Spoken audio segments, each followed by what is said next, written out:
What's up, guys? Wanted to just add a little kind of recap to the video you're about to watch on the kunz. I mentioned during the video, and as you can see, I have 3 kids riding around in 4-wheelers, trying out a new tripod. The tripod came with this remote starter stop and start thing that I couldn't get to work. Tested it in the kitchen, worked fine. In the field it wasn't. I also bought a cheap microphone so that if I'm recording in front of the tripod, you can hear me. And I just honestly, it was hot. We ended up mowing for about 4 hours. The video you're gonna watch is long and you can fast forward through most of it, but it is the best kind of action shots of the kunz 44-inch rough cut that I could get on the tripod, and it's probably more than anybody would want to see. But if you want to see how it really will handle some tough conditions, I think this is a pretty good demonstration of that. So just for some context, I mentioned that it does struggle in that like 5-6 foot tall tine grassy brassica tubers leftover stuff, and that's true. And it was mostly on the turns. It would kind of get caught underneath the wheel. I raised it about 2 to 3 inches, and it was then perfect. Never had a clog, but the tall 4 to 5 foot stalks would just get like kind of wrapped around the wheel, then sucked in. And I think because they were wrapped around that front wheel, as they were sucked in around, just really the machine struggled. But it honestly otherwise is a beast. The tallest of grass, never had any issues. So it did really good there, but just wanted to add some context to that, which is coming up. Happy Friday, YouTube. I finally broke down and bought a $20 Amazon tripod. I also got my tires foam filled. Initial impressions, they're heavy. The ride is a lot rougher, so that's obvious. Instead of full of air, they're full of foam, but they should never go flat again, barring a catastrophe. Took a while to get these in, but I'm really happy because the one tire was so flat, couldn't maintain air, and I had to pump them up every time I went to mow. So pretty excited about that. So I'm gonna use this tripod hopefully to fill some action shots. I don't know how successful we're gonna be, but we'll see when I go to edit it.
So you can see what I've got done thus far. It's cutting pretty well.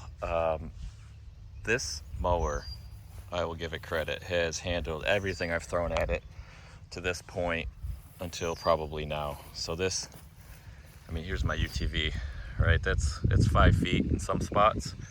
Around the corners, when I'm really pulling this stuff up, and you can see some of the old beets, whatever the heck, tall tine tubers and stuff that grew here.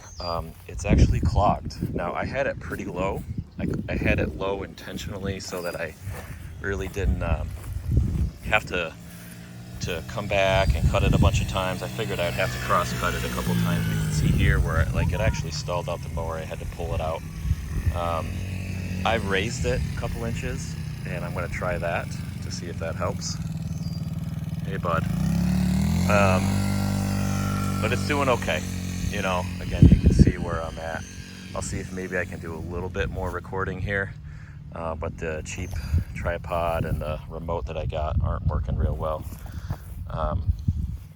And I'm hoping raising it up a couple inches will help. It's struggling a little bit, but honestly, it's still a beast. I still love it. Okay.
hope that helps a little bit.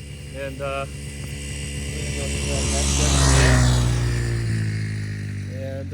eat some lunch, call it a day. Come back in a couple weeks or so and cut this a little closer, a little less crap.